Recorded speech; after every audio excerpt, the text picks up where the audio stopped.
Some of us are in the council chambers. As it turns out, Councilor O'Shaughnessy has some issues with weakness in her internet, and she's using the internet here for better coverage. I was on a Zoom meeting last week, and in the middle of the meeting, just as I was asked to speak, mine conked out at home. So in the interest of a smooth meeting, I'm also here in the council chambers. City manager is here.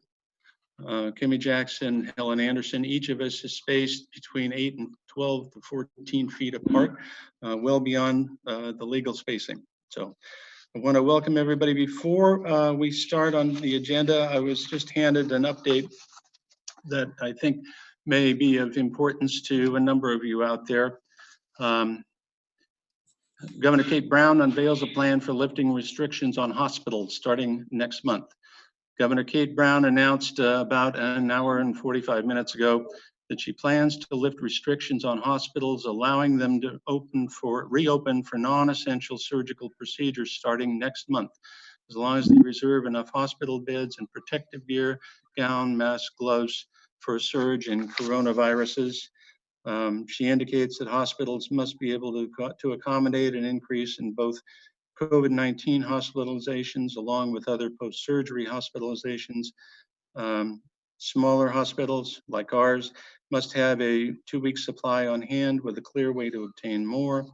Hospitals need to continue to report their daily protective gear supply to the Oregon Health Authority, and a few other things. But for many of you who have been anxiously awaiting the ability to have an elected procedure done, at least that will open up next month, according to the governor. So I wanted to share that with each of you today. Item 1 on the agenda is called order. That's been done. Kimmy Jackson, would you like to take roll call? Yep. All right, Mayor Moore, are you present? Present. President Glenn, are you present? Yes. Councilor Took, are you present? Yes, I am. Councilor Valor, are you present? Yes. Councilor O'Shaughnessy, are you present? Yes. Thank you. Great, thank you. And I wanted to go over how you can participate at home in the public comment. We're going to go through the agenda items, and when we get to item 4, the discussion and possible action on the city's efforts on establishing an economic stabilization fund, we're going to have our council discussion first. And after we've had considerable discussion on that, weighed the options and talked about direction that each of the council members would like to go, prior to taking any vote or entertaining a motion on that, we will at that point take public comment on it. So for those of you who are on the line, you have a couple of options. You can either click in through Zoom. Many of you are on Zoom. I see you out there on video. If you're not familiar with it, down at the bottom of your screen, you'll see a little bar that says chat. You can either start typing in your question there, which will go to our moderator, Helen. And you can take your time with that. We won't be getting to that for a little while, but you can type in your questions, or if you click on participants down there at the bottom of the screen, you'll see participants 36. If you click on that, you'll see that whole list of participants out to the right of your screen. And down at the bottom, you'll see a little thing that says, raise your hand. When we get to the public comment, if you want to click raise your hand, Helen will see that, and she will call on each of you in turn when the time comes. So we'll repeat these instructions when we get to the public comment period, so that they'll be fresh in your mind. Item 2, that takes us to item 2 on the agenda today, discussion and addendum to a declaration of a temporary state of emergency. I call on our city manager to update us on that. Our current emergency declaration is set to expire on April 28th, which matched the March 17th governor's order. Need a little more volume, please. A little louder, Shannon. Our current emergency declaration expires April 28th, 2020, which matched the March 17th governor's order extending the closure of schools. In discussions with the county council, city managers of Lincoln City and the city of Newport regarding the expiration of various emergency declarations, it was a general consensus that the county and city should consider extending the declaration of emergencies to coincide with the governor's declaration date of May 8th. While our current emergency declaration allows the city manager to extend the declaration in 2-week increments, since we are meeting today, it seemed appropriate to bring the extension to council today. So that is what's in front of you. Council members, I presume each of you have read the emergency declaration. Any comments before I entertain a motion on that? Councilor Glenn, any comments on that? Yes, I would say that, first of all, it's a real joy to be able to work with all of the city councils, the 7 cities in the county, as well as county commissioners. And so I'm happy to support the 2-week extension along with all of the other cities and the county with this extension. Councilor Tuke, any comments from you? Oh, I agree with Max. Councilor O'Shaughnessy? Agreed. Councilor Voller? I think this is fine. I just wanted to clarify one thing, and that is that we are still intending to have our scheduled May 7 meeting. That's the next item on the agenda, and yes. Oh, okay. Yeah, we're on item 2. And I have no further comments on that. At this point, I would entertain a motion to approve City of Yachats Resolution 2020-111. I so move. Thank you, Councilor Glenn.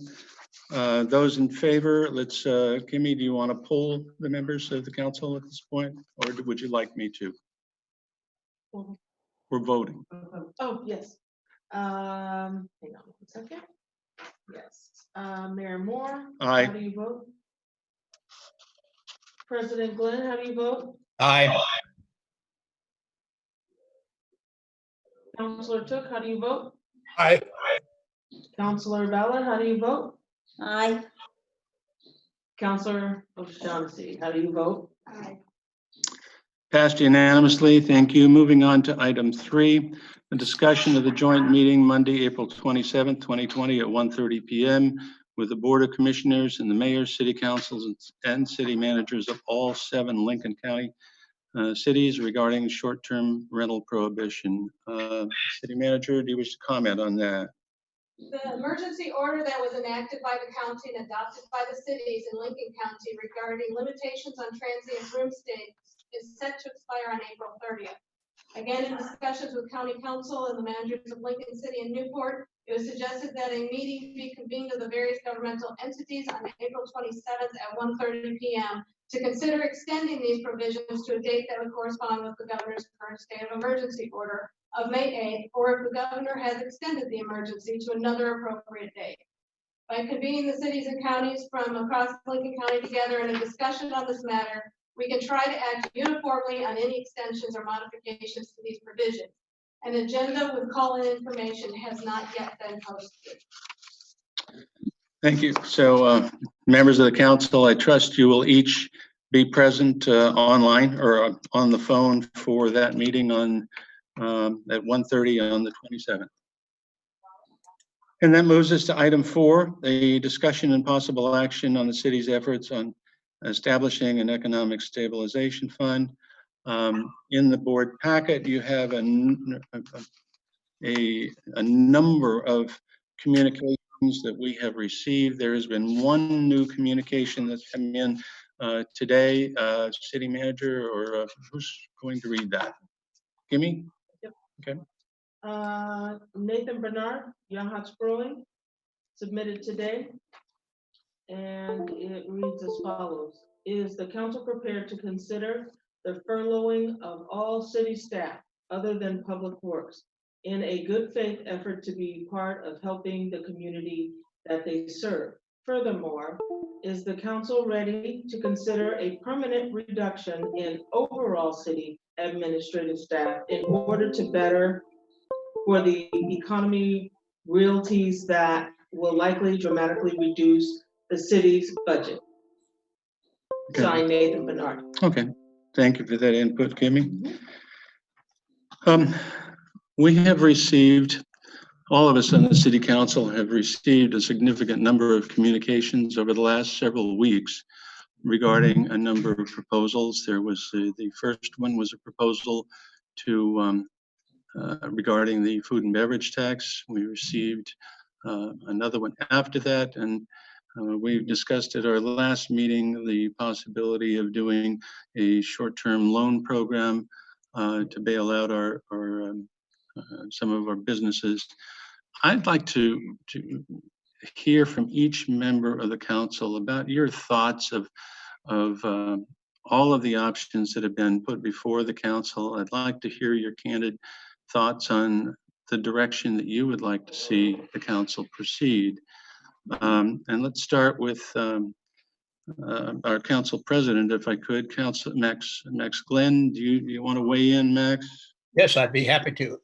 I have spent several days calling and talking with our business people, and each one asking how it's going, what they need, how the city can help them. And each one first expressed deep appreciation for the city's interest and for asking. And almost unanimously, the greatest concern that I heard was for their long-term future. They depend upon good summer months to tide them over for the lower revenue winter months. And not knowing when we may be able to open, it's fairly clear now that the summer will not be near the normal expected revenue for their greatest, and their greatest worry is for next winter. After hearing this concern expressed, I asked if the city could provide some kind of low interest loan program. Would that be of interest to you? And everyone I talked to responded with a very positive yes, with only one exception. One person said, "I am doing fine closed." Everyone else expressed worries and pain, current stress, even sharing tears and deep frustration about how they might survive until they open. We don't want to close, one business person told me. However, if we cannot open by July the 4th, we probably will not make it.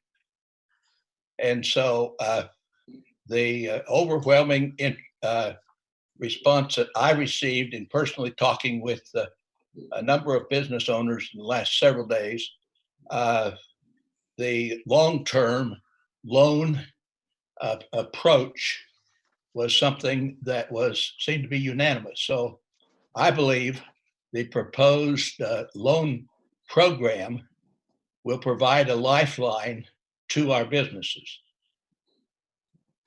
Thank you, Max. Did you want to weigh in on some of the earlier proposals to use food and beverage tax funds or vacation visitor amenity funds? No, I think stated in the material before us from our attorney and from others. I know the difficulty with the church-state issue. I battled this professionally all of my life, never found a good resolution for it. So what I'm encouraged also by the fact that I guess the House of Representatives is voting now as we are meeting to approve the Senate approved addition of the, what was it, 500 million for the CARES program, for the PPP program, and for others.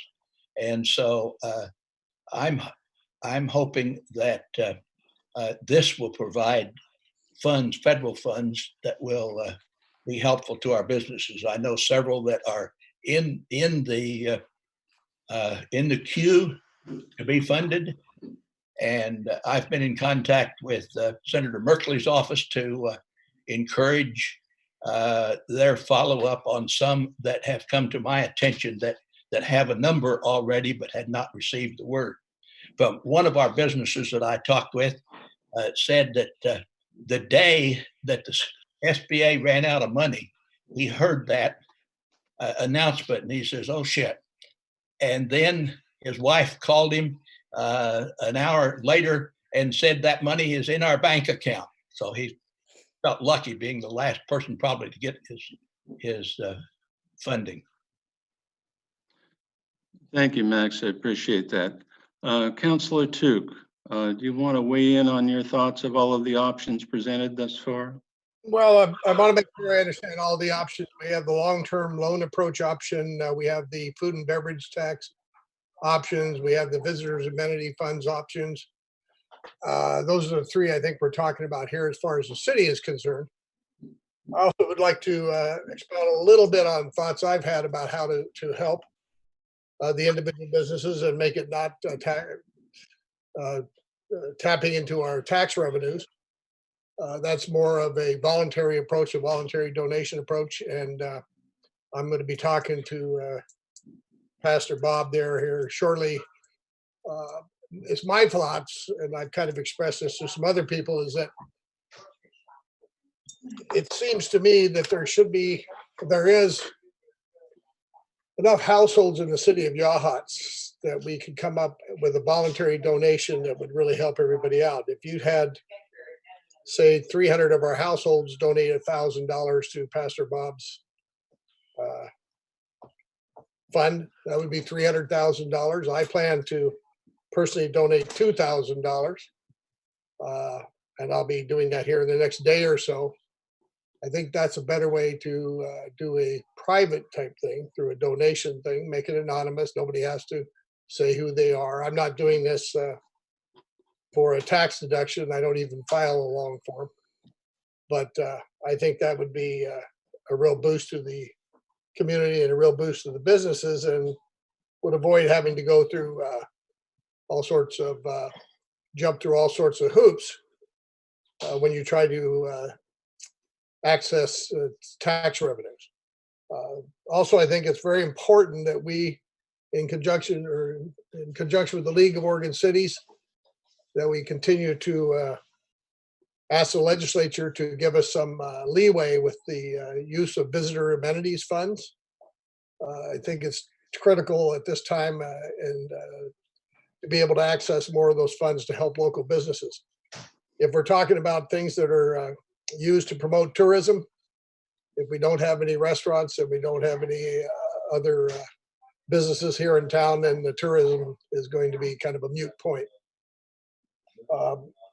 Personally, as far as using the food and beverage tax revenues, I think that's maybe a bridge too far. But everybody else has probably got a different opinion. So there you are. Thank you, Councillor Tuke. Councillor Voller, would you like to weigh in? Yeah, so it's clear, talking to people, thinking about it, staying up at night, worrying about it, that this is a difficult problem and that reasonable people can have different feelings. And I think it's really important that we realize that this is something our whole community is hurting on, and that we're in this together. That doesn't mean we're all equally affected, but I think I haven't talked to anyone who doesn't feel for the whole community, and I think that's really important to start with.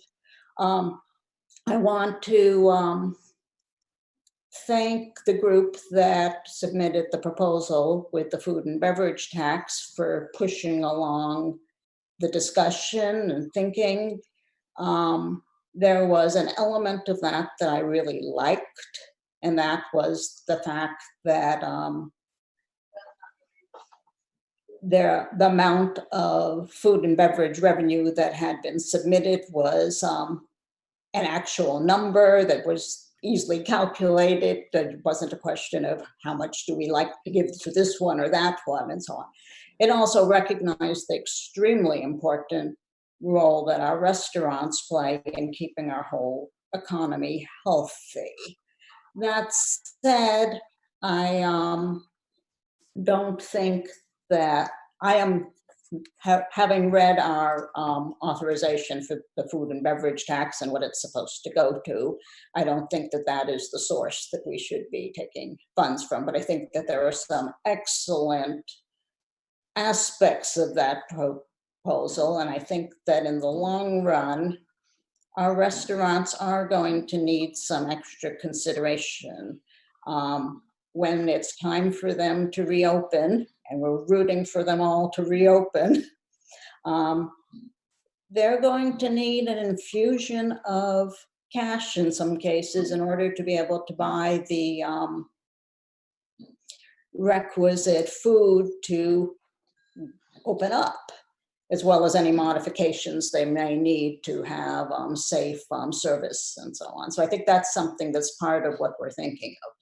I've been agonizing a lot about the question of how much should we be doing now? How much should we be putting aside for helping businesses as they open? I, at our city manager's suggestion, reached out to the city of Albany and had long discussions with their finance director, and especially with their economic development director, Seth Sherry. And he told me that those concerns I had about not putting in too much now and being a little bit patient, that the majority of people in the state, he thought, were on that board. And this was from someone who was the vice president of the state's economic development. I don't have the right full name in front of it that he had in there. On that note, he did send me an encouragement. He told me that they were meeting this morning on the state level to hopefully be authorizing an additional, I think it was 10 million for Small businesses. for businesses with 1 to 25 employees. And I'm certainly hoping that that will augment whatever our city is able to do, and additional PPP and so on that we have. So I think that in my thinking, that I'm extremely glad that our church has stepped up to be collecting donations for those of us those who are able to and want to, and so on, whether it's anonymously or with their name on it. I think that obviously our city has a great stake in our businesses and that we should be part of the solution. I think that I definitely see at least a two-pronged participation for our city, what we do now, and maybe a bigger what we do along the way as businesses are closer to opening. And I may be a pessimist, but I think we're a ways from that. Thank you, Councillor Voller. I appreciate your input. Councillor O'Shaughnessy, do you want to comment on the various options that have been put before us? Well, like everyone, I've given it a lot of thought. I knew I'm still learning about all the different funds that the city has. Can you hear Councillor O'Shaughnessy okay? A little bit louder. First of all, I certainly want to thank the individuals that put forth the proposals and got the ball rolling. I think that was incredibly important, and it took a lot of work. And the Presbyterian Church that stepped up and really stepped in quickly. And again, when you're dealing with donations and private funds, it's a little easier to move quicker. That's not an excuse, but having worked in an institution that's funded by state, federal, and tuition, you have a lot of hoops you have to go through to use that money. So I really appreciate what they did. I think it was important because I think all of us, this has been very torturous for me because many of good friends own these businesses and I know they're in trouble. So for me, someone said it's not a decision of the heart. Well, for me, it is a decision of the heart, but it's also a decision of the head because we have two different, not competing because we're symbiotic issues, and that is giving support to our small businesses while at the same time not exposing the city financially to any type of loss. And you've got to, those are two different things, but I think we are symbiotic. They need us and we need them. So I've looked at all of them, and I'm not convinced any of them are the best, but we're gonna have to figure out what is. The loan program, I think, Max, you were talking about that, and that's the community lending. Is that the one we're talking about? We're talking about a loan program. Yeah, there's a nonprofit in Springfield that was mentioned to us, recommended actually by our legal counsel. I've spoken with them. City manager has as well. Councilor Baller has as well, as she indicated. Well, and I have some hesitation with that. I don't know if we want to get into that, but if we do eventually, I'd like to listen to other people's opinions about that, because in that, one of my major concerns is these people, as Leslie said, there's now and there's later. This isn't going to end anytime soon. Okay. So, and for some, they may not succeed. And if we use this loan system, they may not be able to pay that loan back. And when I read their read on the line, it said they are not currently being reported. That is those that don't pay. Well, I don't like that word currently. These people did not create the situation. They may not be able to. I mean, people I know will do everything they can to return it, but they may not be able to. And I don't think I want to work with an organization that has the possibility of turning them into creditors to try and get the debt and turns them into credit agencies. That really makes me uncomfortable. I don't believe they do report to the credit agencies, do they? It says not currently. No. Not currently being reported. The word currently bothers me. They don't. That says they don't currently do it. We also will pay a fee. The city will pay a fee. I think it's a $6,000 fee to work through them. We'll talk more about that later. Okay. And there is a 2% interest rate. So there is some positives though. I mean, they have the infrastructure to handle the loans, to track the loans, and to handle, to get that done. So again, it's good and bad, but some of it still makes me pretty uncomfortable. In terms of the first two proposals, people that are much more familiar with these funds, I think, are going to do a better job of talking about those. But you made a comment that the first proposal, that there was facts that were wrong in the food and beverage, what people said. And I'm curious what those facts are, because again, I'm new at this. I don't understand these funds. They offered some numbers, but what it sounds like you said is those weren't accurate numbers or something. So most of what it was addressed in the proposal in the memo to you, of correcting what may have been a perception. As far as food and beverage tax for actual numbers, let me get you a number. Give me just a moment. I will give you one if you like.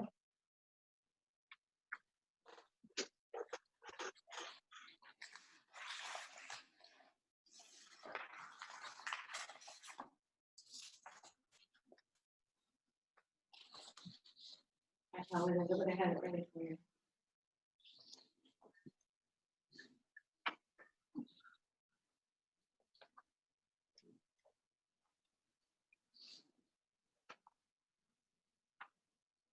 I'm not coming up with it quickly.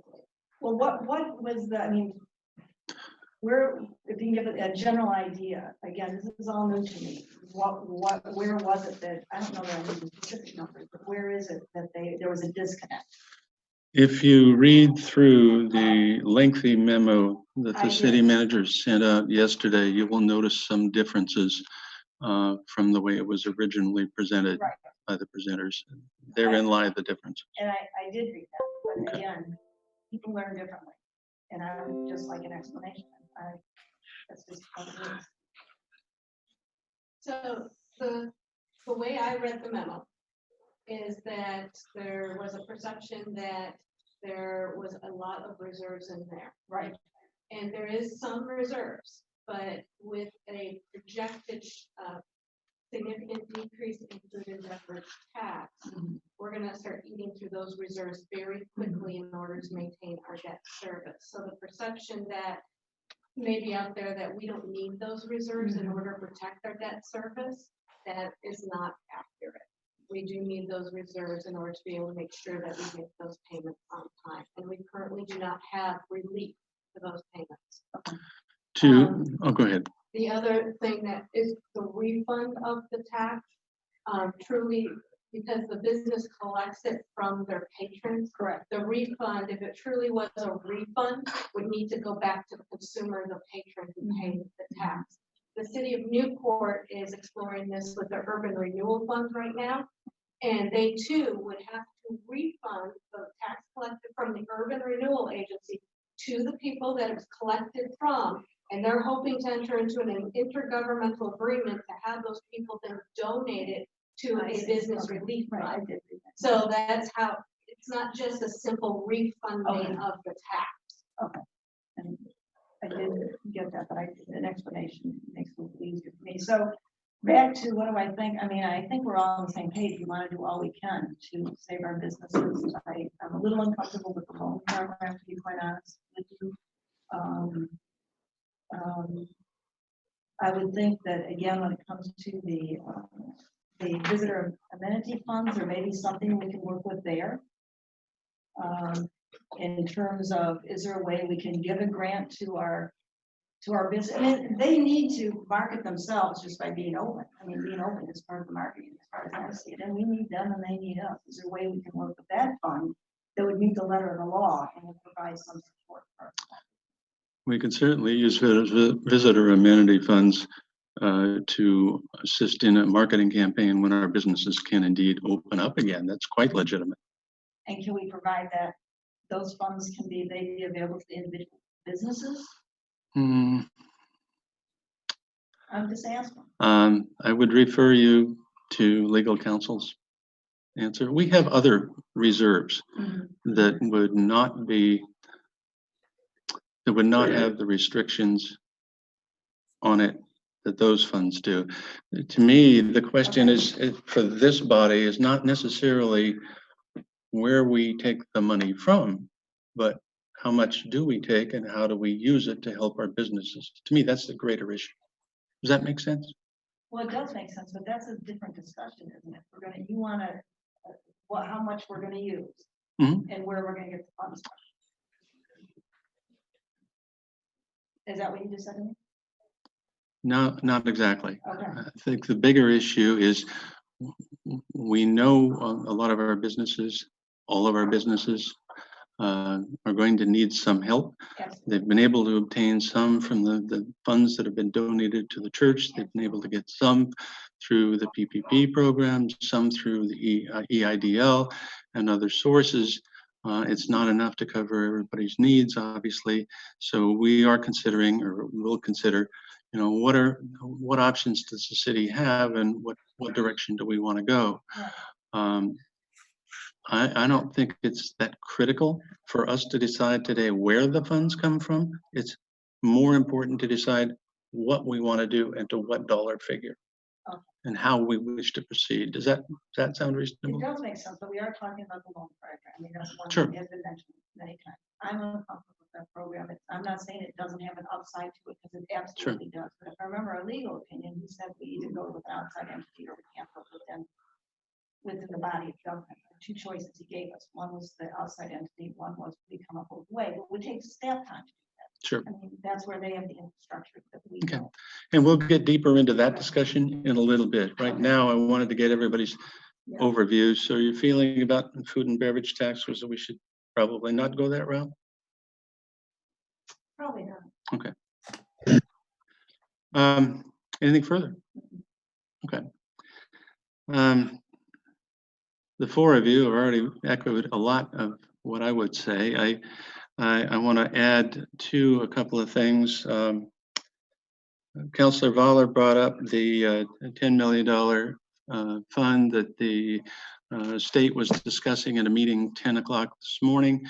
I did email David Gomberg, who was in that meeting, asking him if this is those funds designated for helping our local businesses, if the city could apply for the funds and control the disbursement here, or whether each of our individual business owners would need to apply.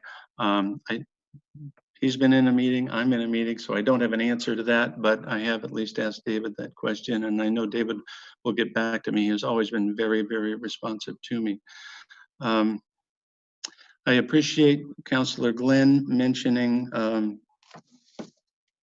the additional funding for the PPP program, an EIDL program that came out of Congress that's much needed. It was incredibly frustrating for our business owners to file applications, and that program was rolled out very quickly. Some people got loans, some are still waiting. Some got bounced around, like can happen with governmental programs sometimes. So it's welcome news that additional funding has been rolled out for that. I know I also sent communications to Senator Wyden, Senator Merkley, and Congressman Schrader in that regard, and stay in close touch with their offices to see what they can do for us to assist. I did send an email out to each of our business owners Tuesday morning, I believe, or whatever the day it was. They all kind of run into each other right now, as they may for many of you. And I've gotten a number of responses, and I had asked them what their needs were, financial needs were in the next couple of months to cover their hard costs, because those of our retail businesses that have been ordered to be closed have absolutely no revenue coming in, but they've still got rent, they've still got insurance, they've got utilities, electricity, etc. They've got hard costs going out the door with no way to recoup them. And many of them don't operate with a great deal of heavy reserves. We got a lot of mom and pop businesses here. I got some good solid responses back from them. A couple of businesses have pretty significant debt that's beyond our city's capability to tackle, but most of them had fairly manageable numbers as far as what cash flow they would need to get them through for the next couple of months. Things anywhere from $1,500 to $3,000 for the majority of them could get them through, they indicated, for the next couple of months. And that's a figure that could be doable in this community. I would agree that using transient rental tax income is not the most appropriate method in this particular case. Same with transient rental tax for similar reasons. But we do have other reserves that we can use. And I think for those who want aid,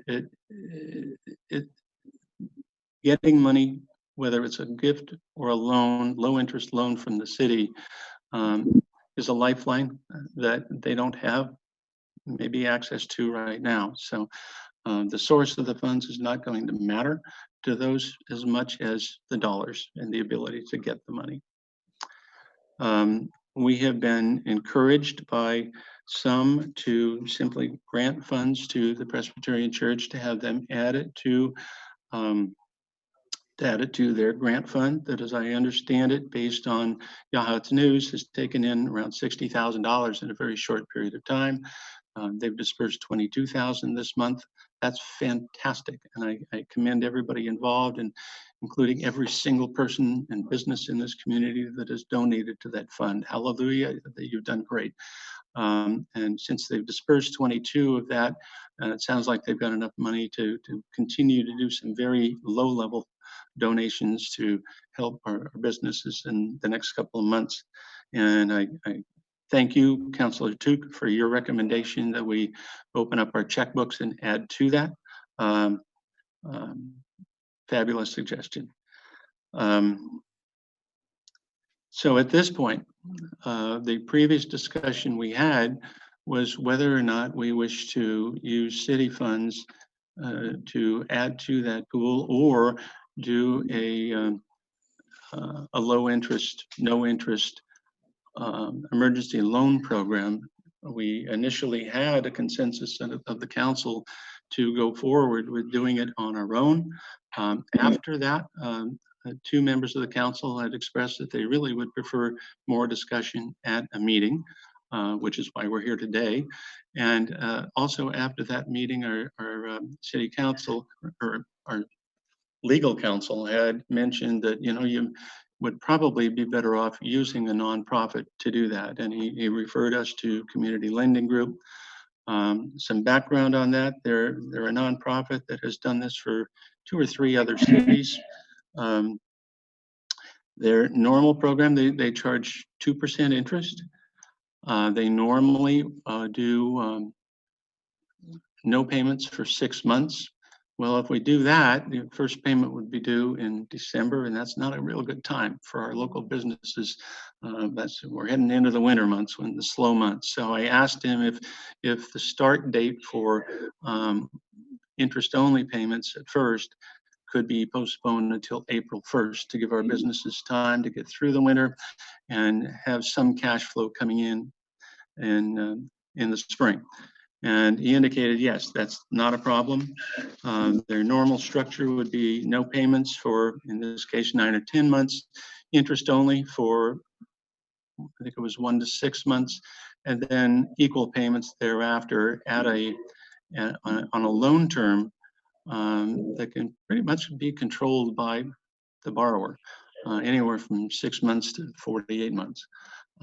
We're talking about, if we were to do this, we're talking about some fairly small loan amounts, I would think. One of the questions that was asked was what kind of a maximum loan amount would we want to go with if we went with this program.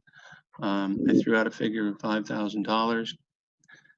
May not sound like much, but if you're talking about 100,000 or even 200,000 in this program, we have 40 businesses in town. If they all took advantage of that, at the $5,000 level, your 200,000 is gone.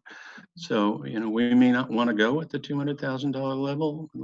Some of you, I think, have expressed the feeling that maybe you'd like to hear what might come from that meeting this morning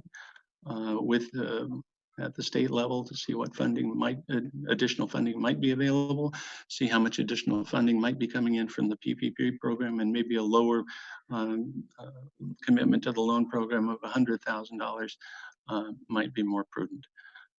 I'd like to hear from our counselors on that.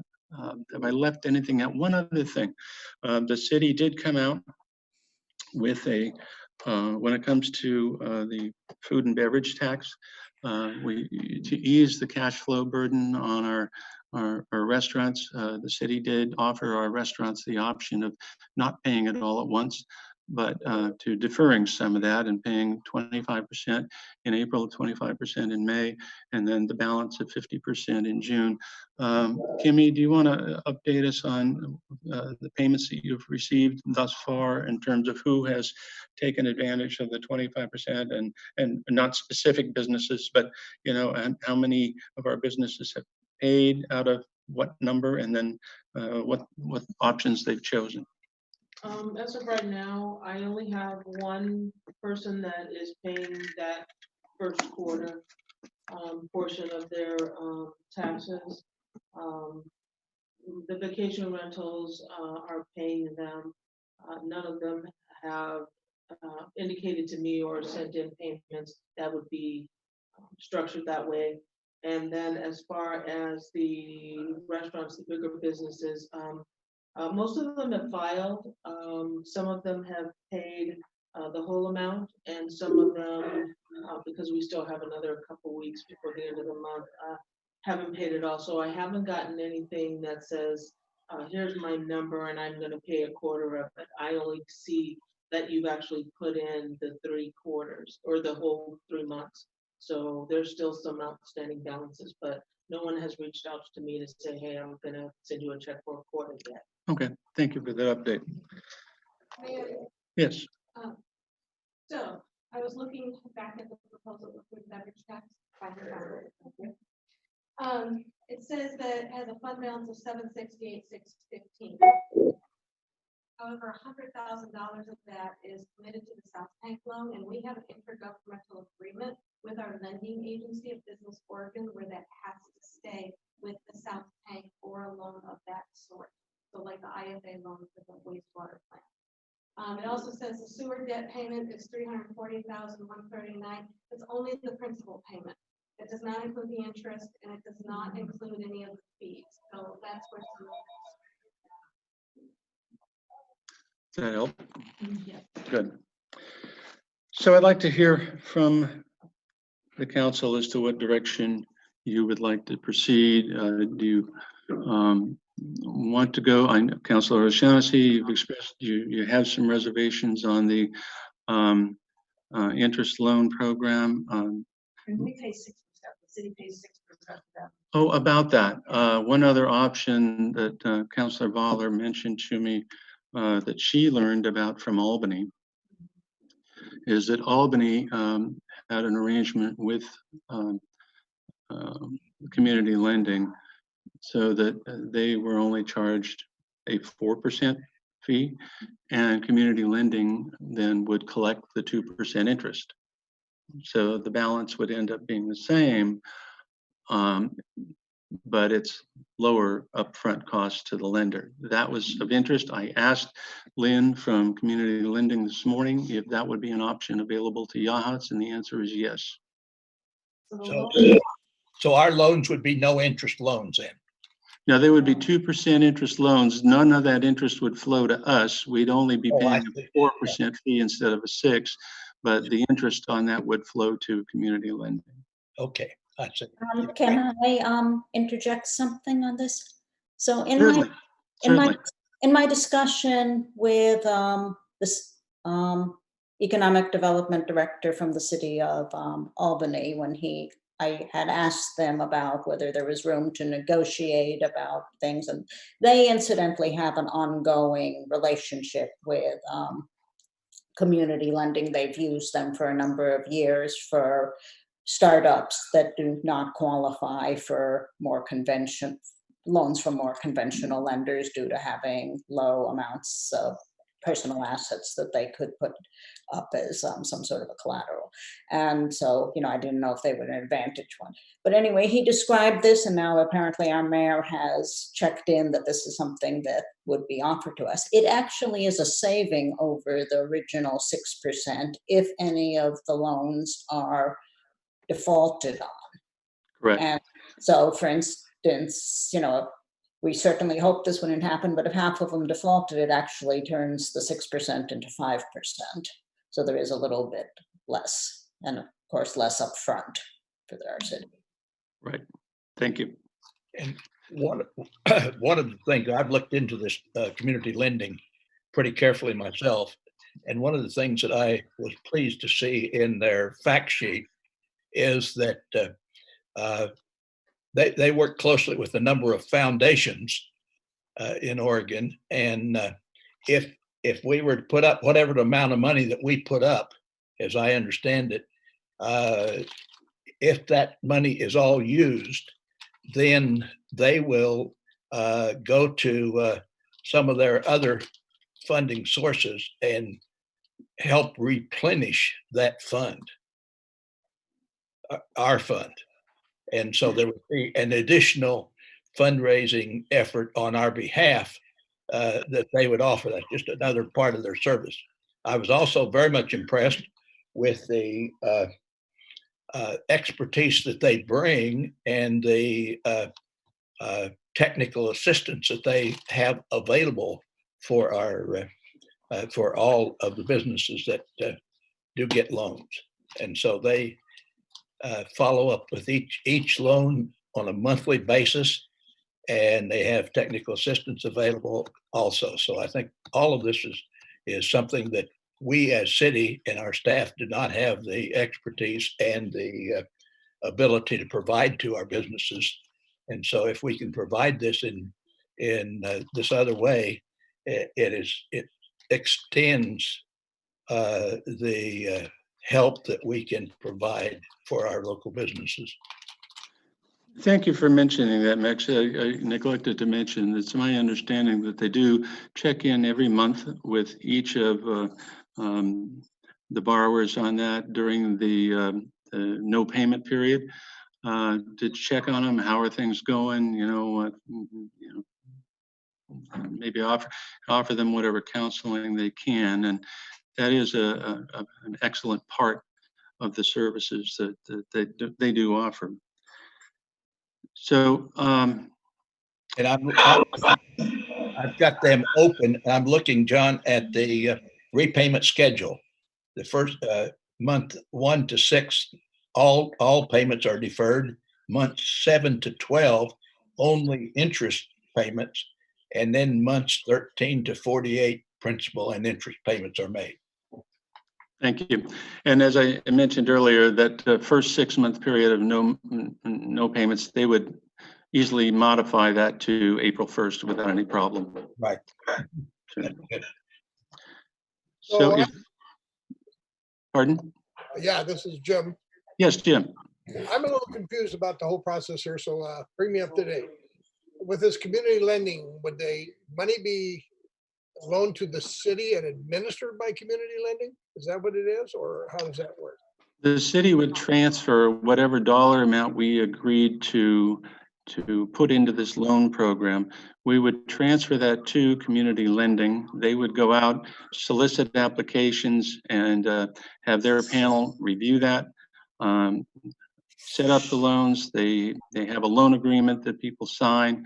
They do ask for financials, and they primarily because they want to ensure that the money that they lend out to businesses is going to a business that at least has a reasonable hope of surviving it, which is a prudent thing for municipal funds.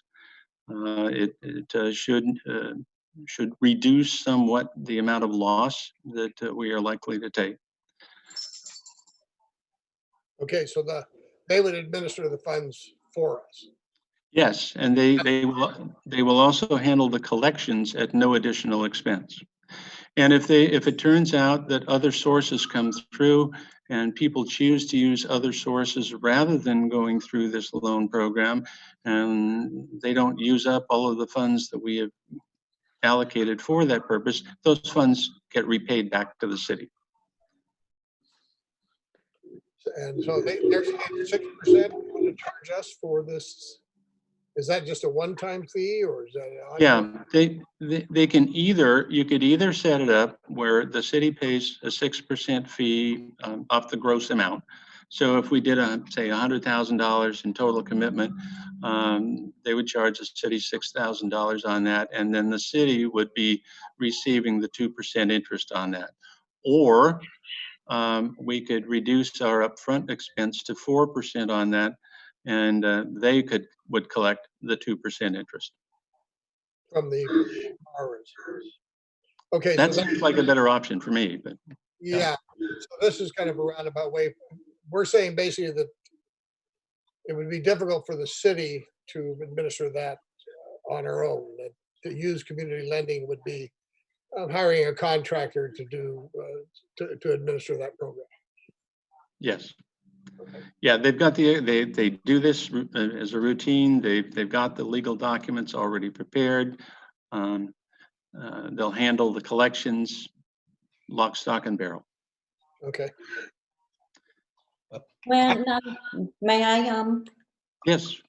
so I tend to be extremely skeptical, as people probably know by now, about bringing in yet another outside party who we're paying money to. And I talked with Lynn or Lynn, I'm not even sure which it is, but we had a very nice talk yesterday of community. And then I reached out to the city of Albany and talked to a couple of people there. And, you know, why are you using them? Why are you paying this money? Do you think you're getting your money's worth? And so on from them.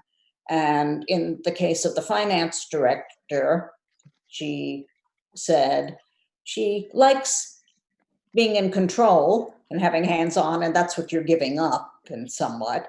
But she said, well, in a risky era, she was viewing that these were grants that they better not be giving or loans unless they could afford to lose. And then what they got back was going to be gravy, and that they just didn't have the staff and the bandwidth to do it. When they then referred me to their community development director, he said that, well, this is a 501(c), and Yes, occasionally they make money, which they roll into a different project and so on, which is good.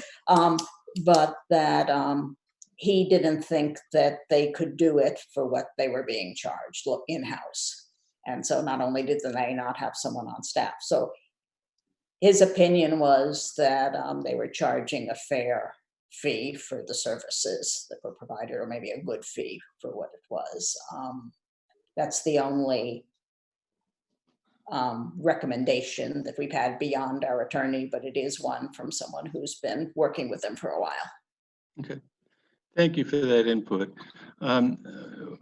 I'd like to just check the pulse of the various council members. Is this the direction that you would like the city to go at this point, to come up with some sort of an agreement with community lending and commit a dollar amount to funding? Councilor Voller, start with you. Well, I think it's the question of a dollar amount is a huge part of where I am on board with this one way or another. So as I said, I would like our city to be able to, down the road, when businesses are opening, have significant funds to help businesses who need it to get open. And I think it's going to be particularly our restaurants, and I think that that's appropriate on that. So I think that some small loans, you mentioned that most of them were saying that, you know, 1,500 to 3,000 was what they were looking for in the near future. That, you know, if we're down at a level of, you know, make a limit on the loans of no more than 3,000, then I think that I might be on board with this. If we're starting to go up above that, I'm going to be thinking that I'd rather save more of our funds for down the road a bit for the businesses, the ones who are viable. Okay, while you have the floor, is there a dollar figure that you were thinking of at this point for this program at this point in time? Well, I believe, and I'd be happy to be corrected on this, that we have something like 41 businesses that have Yachats business licenses and are not at-home businesses or part of chains.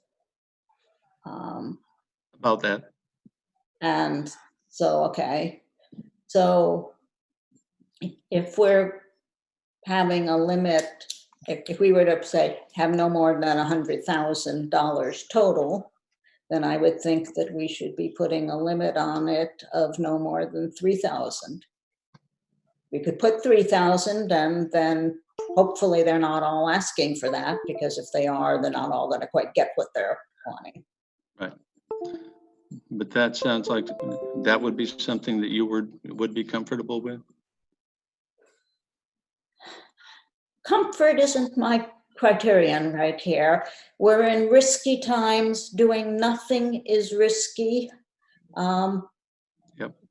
For our community, we need our businesses. So it's something that, it's a risk that I think our city could reasonably take at this point, if that's the will of the council. Okay. Councilor Glenn, do you want to weigh in on that? Councilor Voller has just thrown out a figure of $100,000 investment at this point with a $3,000 maximum loan. Your thoughts? What I think basically what the question that we're addressing is the question of whether our money is grant money or loan money, and we're all moving in the direction of loan, and so going with this community lending group, which I'm very much in favor of doing. I was thinking in terms of like 200,000 and a $5,000 maximum for the loan. That was where I'm coming from. Did you say 200,000? I was thinking of putting 200,000 available, However, I would be willing to go with 100,000 beginning, and if we see that we need more put in, we could always put in an additional amount. Okay, thank you. Counselor Tuke, your thoughts? Well, the thing this is such a unprecedented time in the history of our country and our community. I would like to know how when we talk to businesses and we deal with businesses, how do they feel that connection to the city and to what the city is providing for them? What kind of assistance can we give them over and beyond just the funds?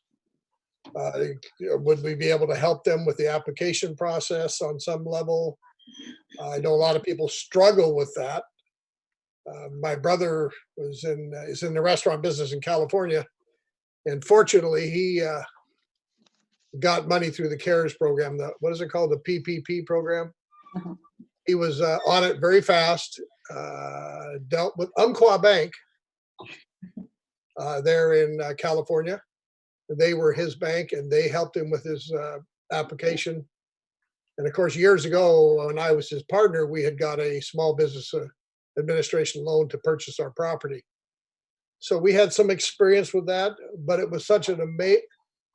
We actually, when we got the small business administration loan to purchase a building that housed our restaurant, we hired a consultant and paid him about $1,500 to spend about a month and a half just putting together the package to send to the small business administration, which was about 2 inches thick. We got the loan, went to a smaller bank there in the Vallejo, and that bank went bankrupt, and then another bank picked it up or took it over. I want to know I want to figure out how we can make sure that the people understand and are in business and are in the community, how they're going to be connected into this process. I don't think we want to stand back arm's length and say, we've given the money over here, so you're on your own. So I'd like to see some way of supporting them both financially and morally, or to try to assuage some of the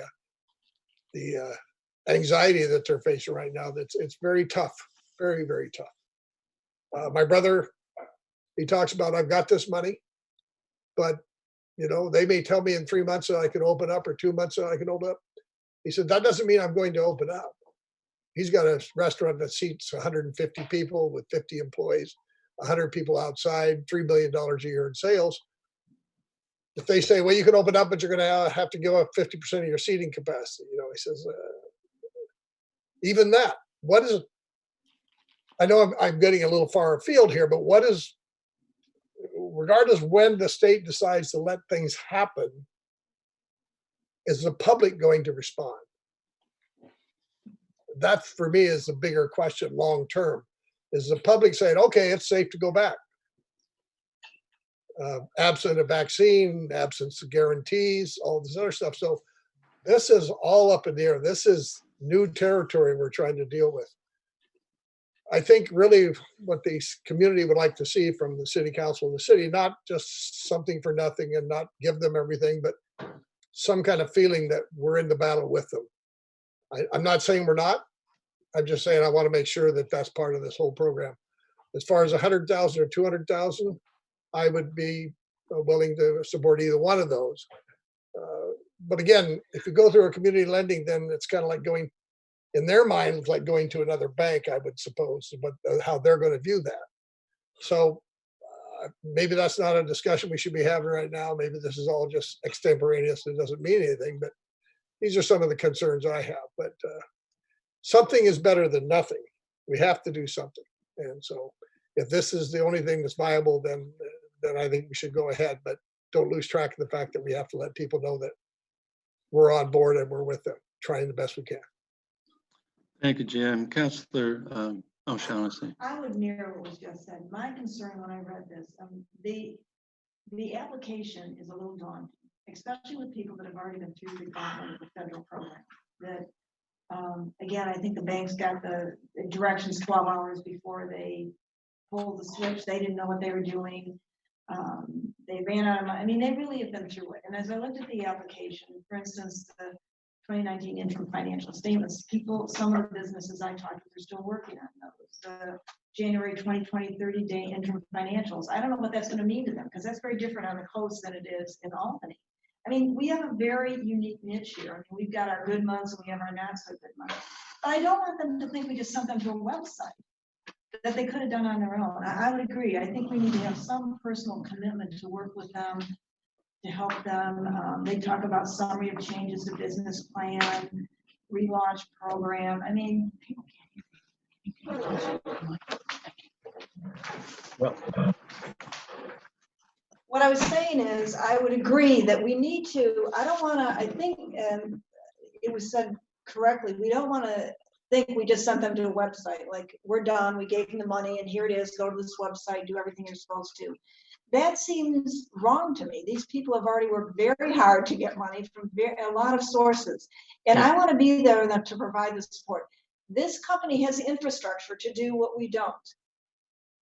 This is their business. It's not our business. And I think they probably do a better job of it because they know what they're doing. But it bothers me that we don't, it seems like it's just like, well, here's what we're doing. It's an outside agency and go for it. So I think having some type of personal touch, I'm still concerned about if they can't pay it back, what happens. I mean, there's lawyer fees involved. It's the typical thing if you don't pay a loan back. It's an unsecured loan. So if you don't pay it, you don't pay it. Well, but they also talk about going to collections and you have to pay the lawyer fees and that bothers me a little as well. Now, again, if we cap it at $5,000, one would hope in 48 months, who knows, that would be doable. But again, the longer we wait, the greater people are going to get behind. And so that's bothersome. So we need to do something. So if this is it, but we need to put a human touch on this. And that's what I do like about what's happening at the church. I mean, there is a human touch to that. It's within our community, and using an outside agency, how do we do that and not lose that human touch, that Yachats touch? And how do we help them at this lending institution understand how unique a coastal city is? I don't know how many coastal cities they've dealt with, because we really have big seasons and little seasons. And Albany is, I don't know, they may have that as well. So I think that's my concern is, if we're just going to say, here's your website, go to it, I'm not on board with that. That we have to figure out a way that we can help them. And I know it sounds like community lending helps them as well. They have services available to them that we couldn't offer as well. Right. So again, I think from what I've seen, it's a good agency to work with, but how do we do it so it just doesn't feel like, well, here you go, you're on your own? Because it's a symbiotic relationship between, and the businesses need us and we need the businesses. Yeah. I'd like to address that if I could. Okay, Max. It's my understanding that they do make on-site visits if permitted. And so I would think that we would want to bring them over when we can have meetings with larger groups and maybe do it 10 at a time, but when that is possible, so that they could meet, maybe even a Zoom meeting with them and our businesses that are interested. And so we find because I agree with Mary Ellen, we need to find every way to personalize it that we can. One of the other things that I heard from the businesses that I talked to is where we can be involved was the need for help in coordinating, if wanting the city to work with the county health department or whoever the medical experts are that would be available to work together to bring our businesses together and help them do the necessary training on what they would need to do to get to reopen. And that rather than each one having to seek that information out, if we could bring that information to the community, and that's something that we can do. Others suggested that they might need some help to buy some of the disinfectant stuff and sanitizer that they would be required to use in their stores, and that's something that would be a small amount that we could do. So there are a number of ways that we can have that personal touch and work closely with our businesses. But this community lending group does do site visits too, and provide that personal contact. Thank you, Max. I share your concerns on that, and there's no real ideal solution that works. We're kind of carving a new bridge. Every single one of us in this community is faced with situation we never anticipated we would be faced with to this extent. Each of these businesses is terribly important to the city, the whole community. My preference would be, I think it's more practical to use this particular nonprofit to do this than to try and do it ourselves. And I think the suggestions that you and Councilor Glenn have mentioned, that maybe we could get them over here. They did indicate that they will do site visit if possible, and maybe even an introductory meeting with Lynn or whoever from community lending, and invite those businesses who want to find out more about the program to participate in that Zoom call. That might be a good way to roll this thing out. May I suggest that if we're Yes. able to do these in small groups, that it might be a good thing psychologically for our businesses if we made a commitment that one or two of us would attend each of these meetings. Agreed. I'm certainly willing to do that. I think each of you probably is as well. Yes. One other thing I'd like to interject here, I sit on the budget committee, on the finance committee, and some of these other things. There seems like there's a lot of retired people from the financial industry or with financial background here in town. Is there a possibility we could put out a call to volunteers to assist local business in this application process? Well, yes. One of the concerns is that you maintain total fairness and objectivity. We're all human. I think everyone in every program, whether it's a grant program or a lending program, everyone does their level best to be truly objective and fair. But being human, people do have some built-in biases one way or another. And one of the advantages to using a nonprofit like this is that it's an advantage and a disadvantage that they don't know the local business owners.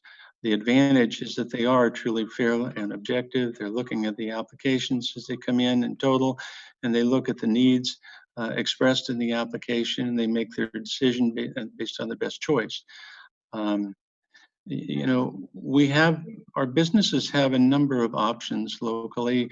Some of our mom and pops may be covered pretty well by the donation program that's coming from the church.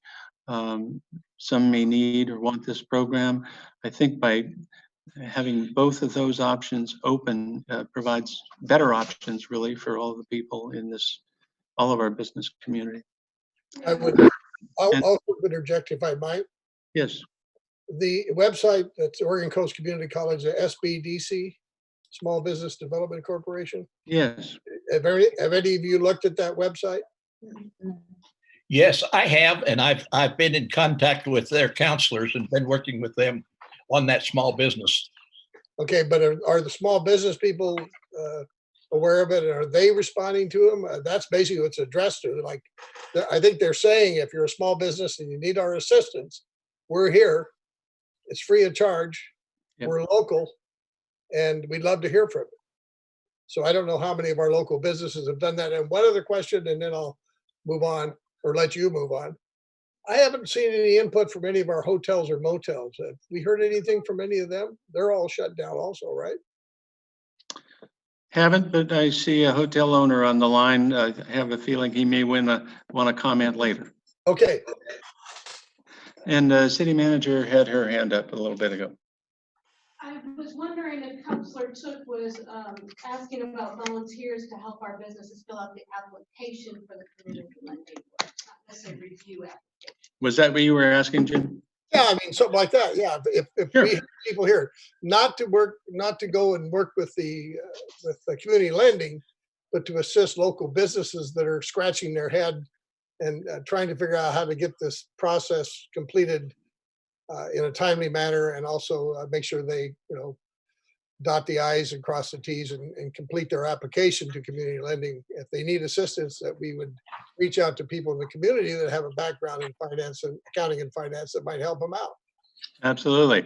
I did that for 30 years, and I would be more than happy to help each of our business owners through that process if possible. All right. So, any further discussion among council members at this point? Or, yes, Councilor O'Shaughnessy. Leslie, you had some comments about the restaurant needing more money at different times. Can you maybe comment on how this approach would help them or might not help them? Because I think at some point, some of us have talked about we need a multi-pronged approach because businesses need different amounts of money. So what are your thoughts on that? I would, I don't know if everyone was able to hear Councilor O'Shaughnessy on that. She referenced earlier comments on a multi-pronged approach and the restaurants needing money for, pardon me, inventory when they are able to expand their business. I initially was leaning toward using $200,000 of our reserves for this program, but now I'm thinking, with the program at the church, with what may be available from this morning's $10 million that the state was talking about for small business relief, and with the additional funding for the PPP and EIDL program, I would think cutting back to around 100,000 at this point for this program, see how those other things play out, and see what the total picture looks like for our restaurants with all of the options that may still be available when it's time for them to go ahead and build up the inventory again and begin to open up. We don't know for sure when that's going to be. The governor indicated the other day, as I indicated on Facebook, that by the first week in May, she plans to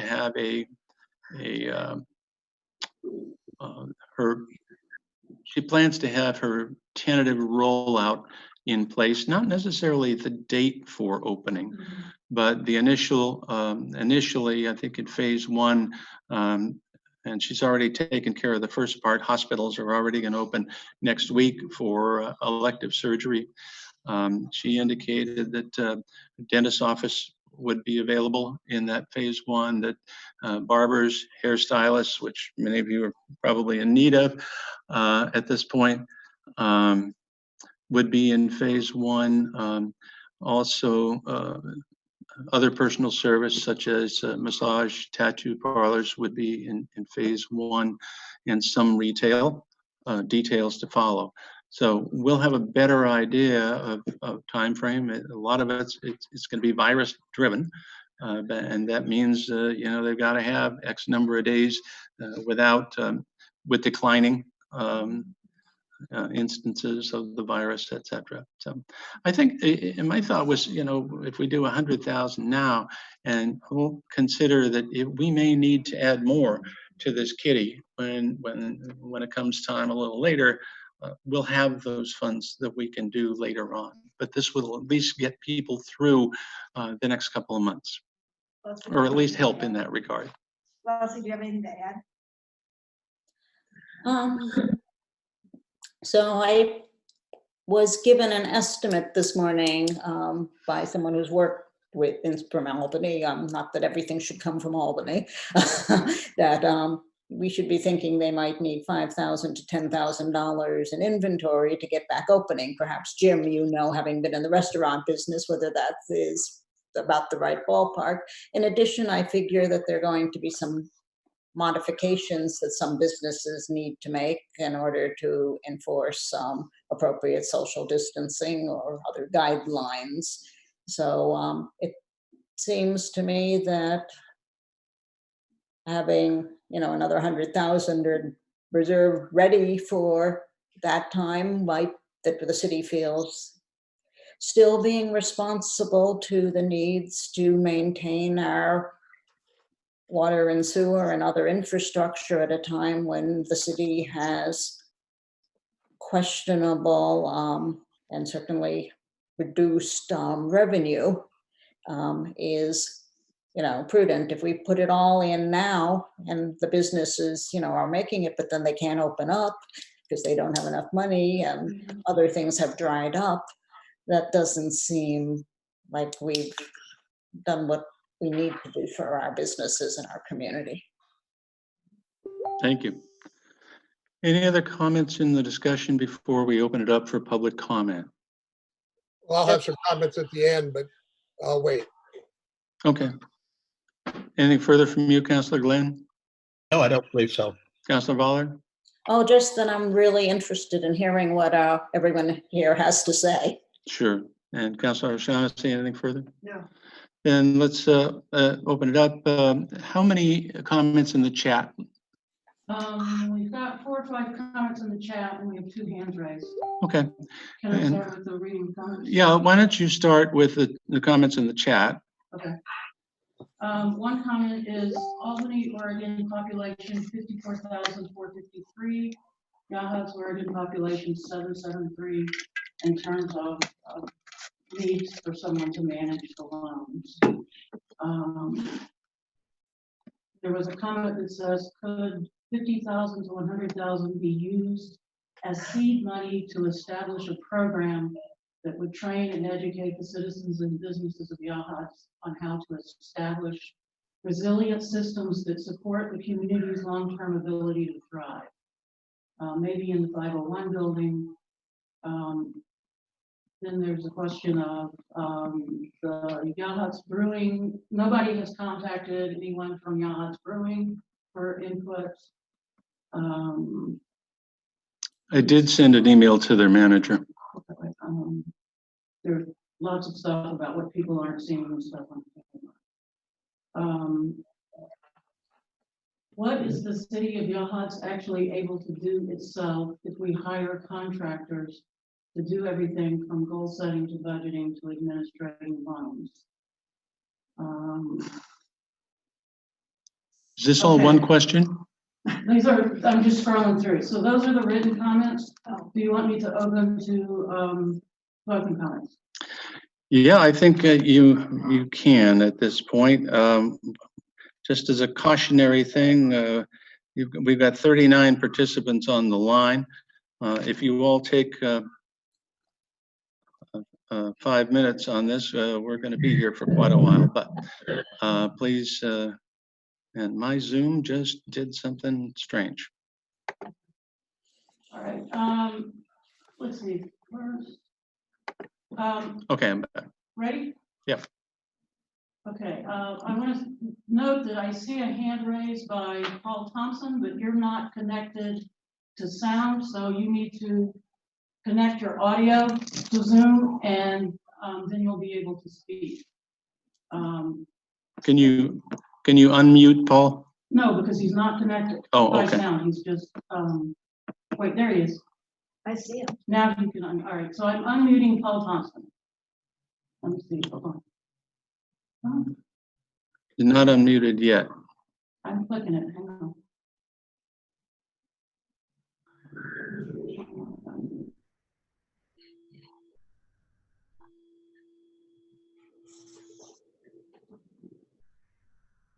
All right, I have to figure that out.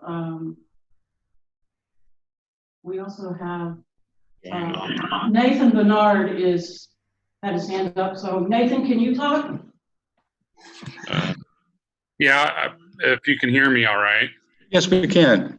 Okay, well, I actually ended up just writing into the chat my question, and it was, I'll clarify. Did he just go out? Yeah, it just went out. That's what happened to me last week when I was on the other Yeah. Zoom call. There he's there.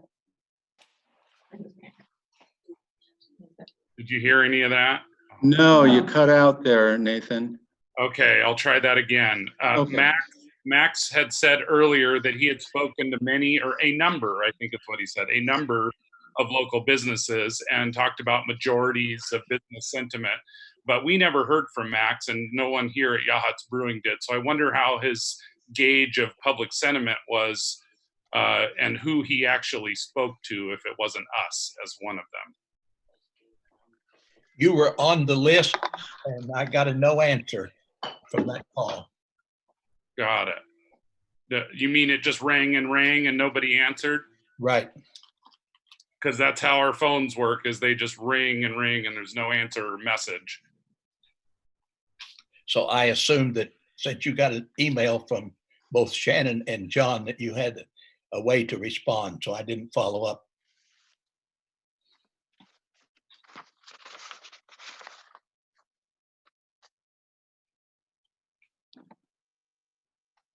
Nathan, your image is frozen, so I think you just cut out again. My me problem, so I apologize. Okay. But most of my written in the chat for that reason.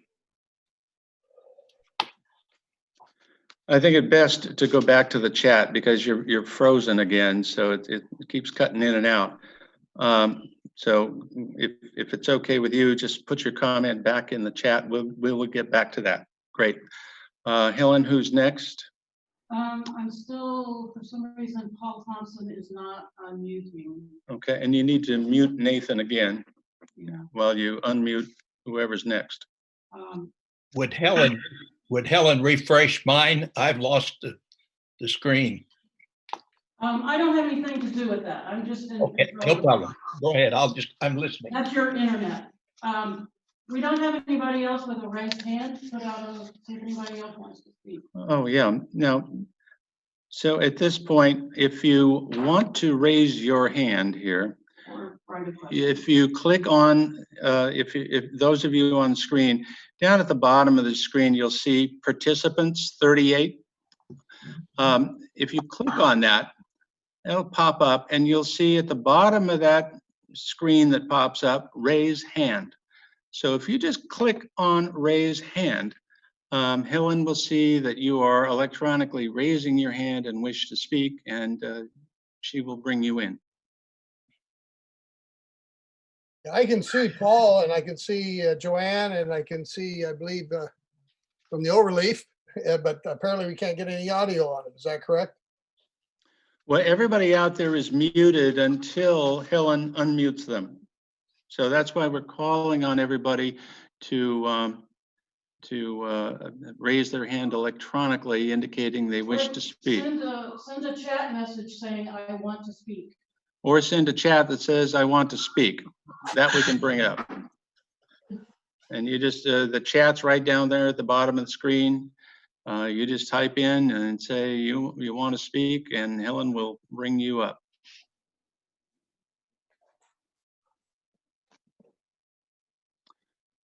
There's a third option I can roll out while you're playing with your computers.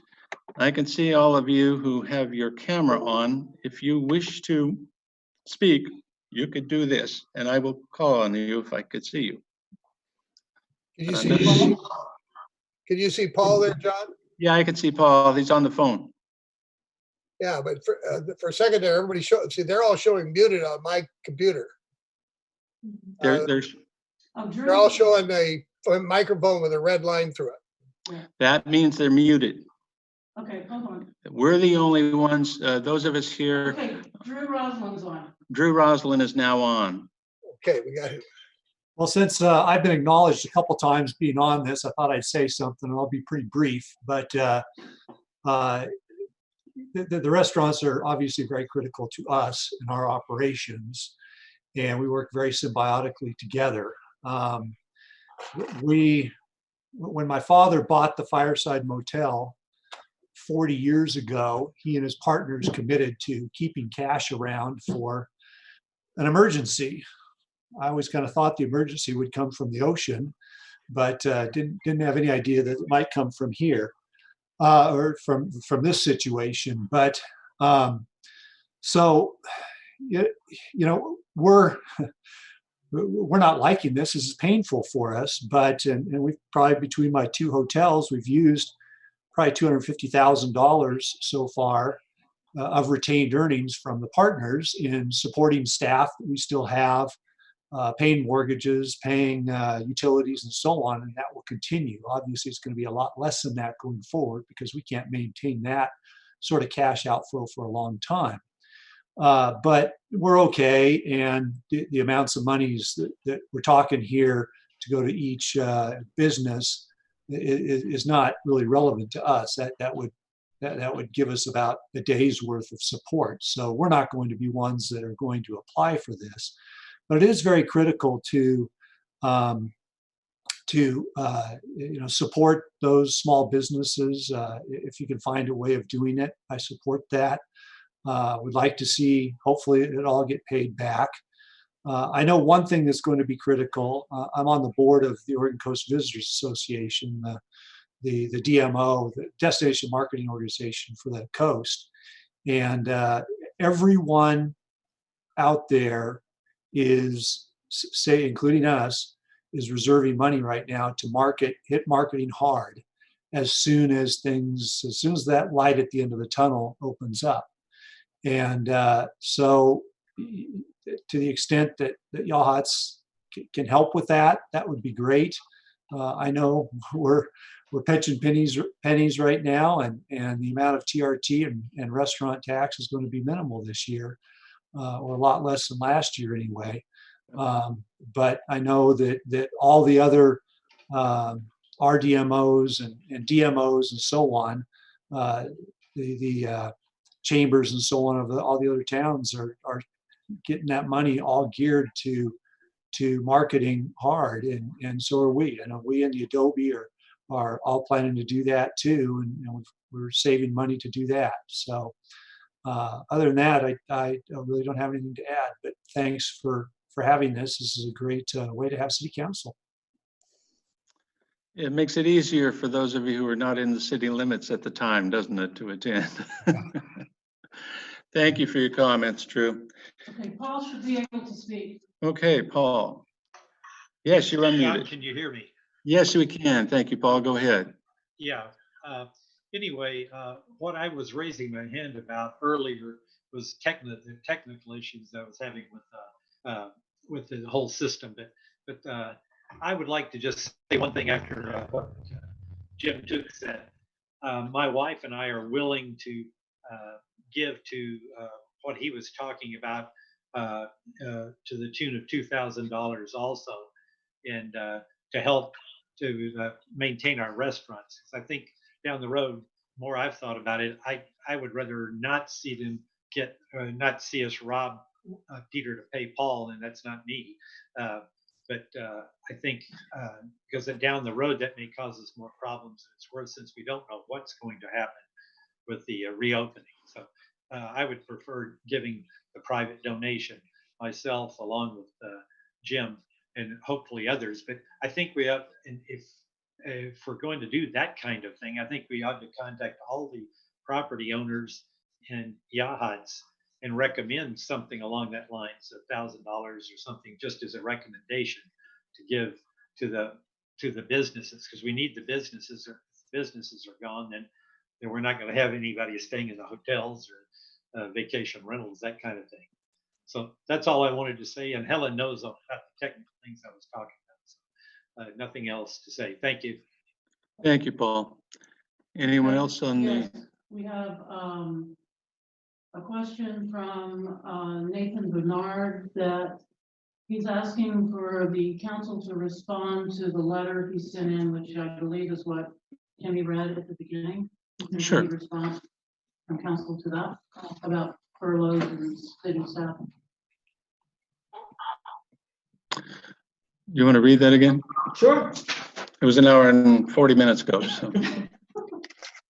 Is the council prepared to consider the furloughing of all city staff other than public works in a good faith effort to be part of helping the community that they serve?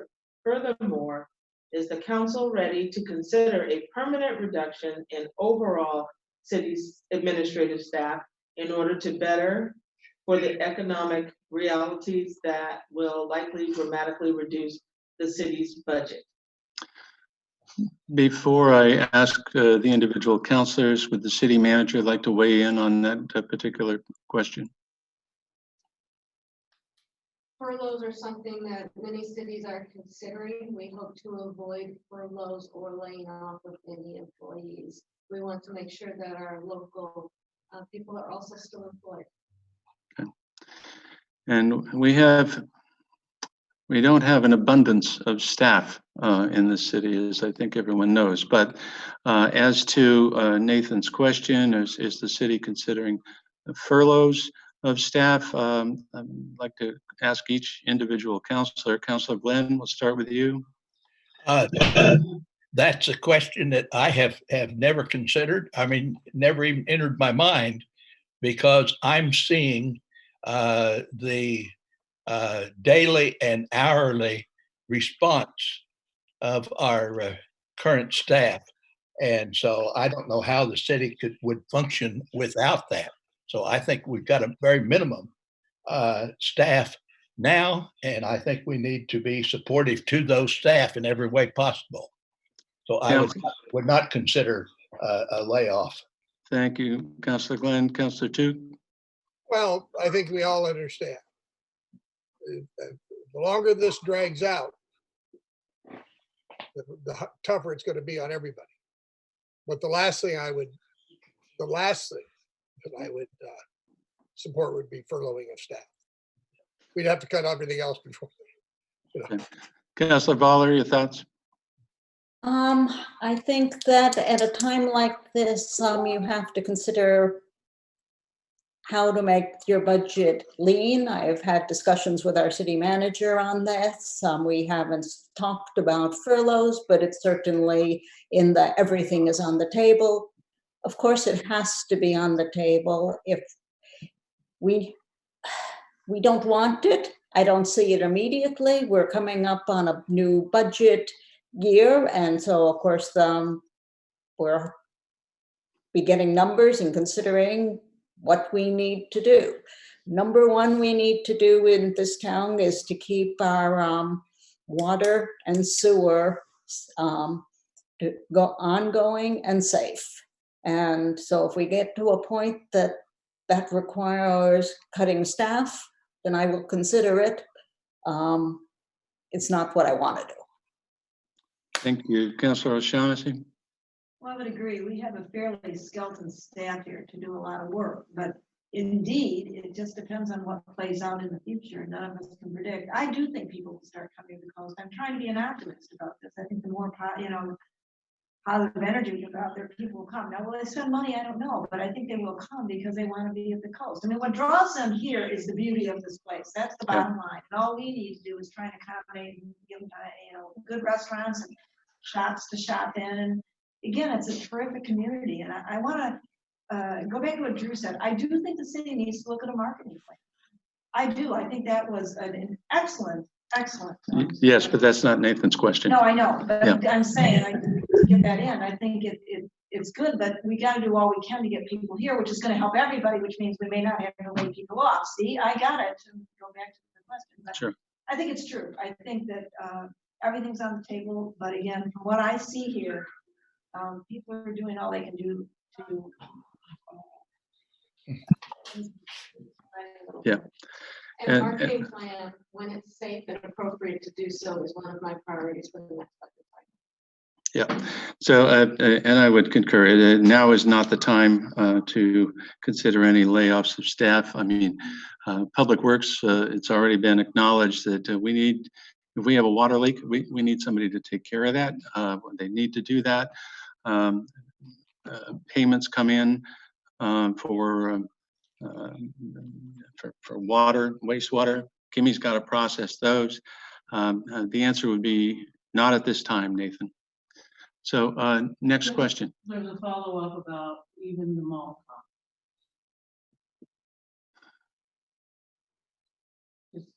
I'm just writing what people write. And then there's another question. If the city works with the community lending option and begins with the $100,000, can individuals donate money into that fund? Or can they go through the fund created by the Presbyterian Church and have it be added to that lending option as more seed money? The city certainly could take in donations from individuals to add to that pot for the lending fund. If people want it as far as a grant, then the Presbyterian Church would be the place to donate. Can you repeat that, John, for some people? Yes, as Shannon mentioned, if people want to contribute to that loan fund, we could certainly take that in, transfer that over to community lending to add to that fund. If people wish to donate as grant fund to our local businesses, then they should add that to the grant fund already in existence at the Presbyterian Church. Hope that answers that question. All right. Next question. Okay, we have Bob Barrett. You are unmuted. Yes, I want to thank the council for taking the time to be deliberative to explore ways to help out the businesses in town. I do want to reiterate that my biggest concern right now is our restaurants with the number of people they employ.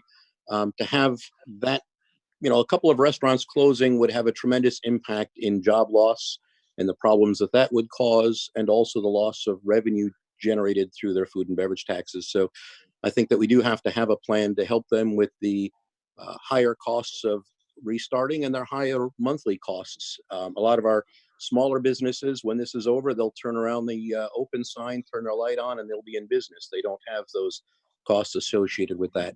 I am a little bit concerned about going into a loan program for businesses that are already struggling and not getting revenue and problems with paying that back. For the modest amounts that it's going to take to help out these businesses, I think it would be a good investment on the part of Yachats to gift them, to grant them some money to stay in business.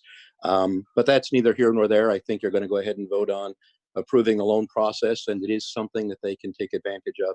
For those wanting to donate to the church, I want to promise you that we are operating blind and unbiased and applying the same standards to everybody that asks for money. I know that there are some issues raised about public-private partnerships or, city and faith-based organizations. We are not lending. We are not giving based on any proclamation of faith. Like I said, we're being fair, the same criteria. If the city did want to partner with us, we would be open to discussions to have somebody sitting on the panel that is making those decisions. And every penny of every dollar that is being given to us is going to the people that need it. There's no administration fee. We are not using it for any operating costs. So just wanted people to know that. So thank you. Thank you, Bob. Much appreciated. By the way, has your fund grown beyond that 60,000 that was reported the other day in Yachats News? Oh, I took him unmuted. Oh, I'm sorry, you're unmuted. You can email me. Yeah, we are still taking in funds. I am not privy to how much more we've gotten, but it does continue to grow and monies do continue to come in. Good. Hopefully that will continue. Yes. Maybe at a faster pace. Very good. Thank you. Thank you, Bob.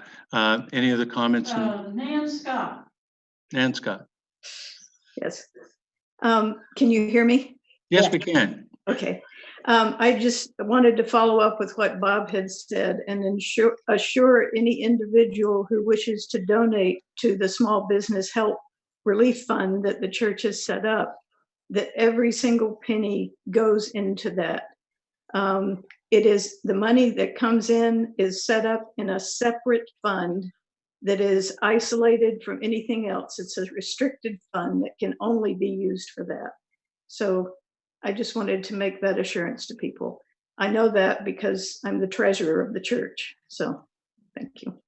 Thank you very much, Nan. I'm going to be sending a check your way here shortly too. And hopefully many other members of the community will. Helen, any others in the chat? Okay, at this point, we're going to go back to deliberation on the council and see, you've heard from the public. We've discussed this quite a bit. What direction do members of the council wish to take at this point? I'm ready Make a motion when you're ready for one. Then why don't you make a motion and we'll decide what we want to do with that motion. Okay. I move that the city council authorize the city administration to develop a loan program for economic assistance through Community Lending Works Emergency Loan Program to provide loans with expertise and technical assistance that city staff cannot provide. And I have another companion to that. I might, but that's the basic motion, and I have a second one that goes with it. I would ask you to clarify two things, Max. Okay. In that motion to provide funds, stipulate the dollar amount of funds you are proposing to allocate and the maximum loan amount, if you would be kind enough to add those two into the motion. Okay, I would add 100,000, and I would split the difference and go for 4,000 maximum. Okay, we have a motion on the floor to allocate $100,000 to community lending for emergency small business assistance loans with a cap on each individual loan amount of $4,000.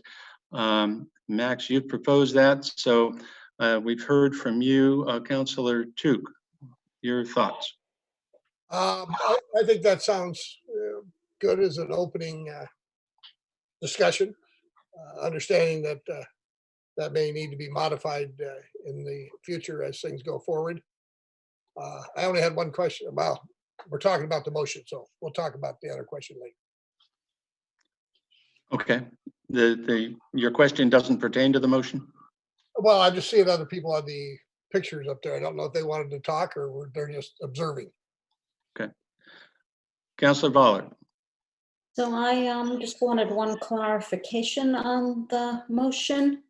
So is this a motion that we have a loan pool of 100,000 that we're putting, in which case we will be sending 104,000 if we do the 4% and they take the interest, or is it that we're sending 100,000?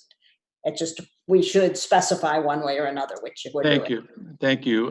Max, would you modify that as to whether you would prefer 6% upfront and we collect the 2% interest, or 4% upfront and they collect the 2% interest? I prefer the 4%, so I would amend this to be the 100,000 with 4%.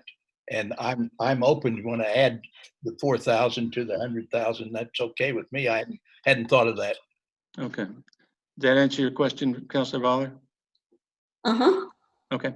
Are your thoughts on that motion before we vote? I think that it's a very reasonable motion. And none of us can, come up with this is the right maximum amount. We, as I understood it from our discussions with Len at Community Works Lending, is that they're quite flexible on exactly what criterion we're specifying on this. And I suppose one thing that we may be giving them our desires on is, if the 100,000 is not adequate to meet all of the applicants, are we preferring that they are selecting the ones that they somehow judge as first in line based on their criteria, or are we asking them then to reduce the maximum so that all of them that seem worthy are being funded, or what are we doing? What I got from Len and my discussion with him is that they try to make get the biggest bang for the buck that they have and try to help as many people as possible. So assuming that we have applications that exceed that 100,000, which I think is quite realistic, they'll spread it out as they can to get as close to meeting each business owner's needs as best they can with the funding available. So, Councilor O'Shaughnessy, we have a motion on the floor then to allocate $100,000 with a $4,000 individual lending limit with a 4% upfront and community lending, but then collect the interest. Your thoughts on that? I certainly think it's a place to start. Pardon? I think it's a place to start. Yeah. And that's what we're looking for right now, and we'll see what we need to do in the future when that time comes. Okay. Are each of you prepared to vote? Yes. Councilor Voller? Yes. Councilor O'Shaughnessy? Yes. Councilor Tu? Yes, And Helen, you had a point. Someone's asking how quickly the cash will get into the hands of the business owners with this program. I think it will take them, Len indicated it takes them a week, maybe a little bit more to get rolling on that program, but I'll be in touch with Lynn as soon as we get off of this council meeting and offer to my services and perhaps the services of other council members to assist our local businesses in the application process. So we have a motion on the floor to allocate $100,000 to Small Business Emergency Loan Program through community lending, 4,000 cap on each individual loan, and going with a 4% fee, and consumer lending would then collect the interest. We'll take it one at a time. Councilor Glenn, how do you vote? Yes. Councilor Tug, aye. Councilor Voller, Aye. Councilor O'Shaughnessy, Yes. and the mayor votes yes as well. It's unanimous approval. Thank you very much. My second motion, I move that the city council encourage donations to the grant program created by the Yachats Presbyterian Church. Okay. Do we need any discussion or do you want to go straight for a vote? Let's do it straight for a vote. It's good motion, Councilor. Do you say aye? Aye. Councilor Tug, Aye, Councilor Voller, Aye. Councilor O'Shaughnessy. Absolutely. Mayor votes aye as well, also unanimously passed. Thank you very much for that. Any further business before the council? I'd like to make a comment. before we leave. Yes. Again, going back to the idea of donating 2,000 to the church to continue their good work. You know, one of the ways I look at this thing is that over the next 3 months, my wife and I would easily spend $2,000 in the various businesses in Yachats. So I figure I'm just doing my part. I'm just doing this in front. And also I would encourage people to buy gift certificates. A gift certificate is a way you can really help a business. I bought $100 worth of gift certificates from a couple of the local businesses so far, $250 each. I have to go out and get the rest of them. As far as the restaurants are concerned, I'm buying gift certificates from each restaurant, usually $100 worth of gift certificates. That's money in the bank for them. They don't have to expend money for inventory or anything else. So it's in addition to any donation you make to the Presbyterian Church, it's a great idea to purchase gift certificates for our individual businesses and restaurants. That's really helpful to them. Yes. Thank you, Jim. Good point. I would echo that. And you know, many of us on this call and a great many of us in this community are retired. So our income continues. Our investments may have taken a big hit for many of us. But still, you know, our Social Security and other sources of income still come through, and it's a time for each of us, I think, to help out those less fortunate during this time period. So for those of you who can have the financial wherewithal to contribute to the fund at the church, please consider doing so. So further before the council, this meeting is now adjourned. Thank you, everybody. I'd like to express appreciation for all of those that came. Yes, indeed. At one point, we had 42 on the line, so that's terrific. 42. Okay, thank you. I'm gonna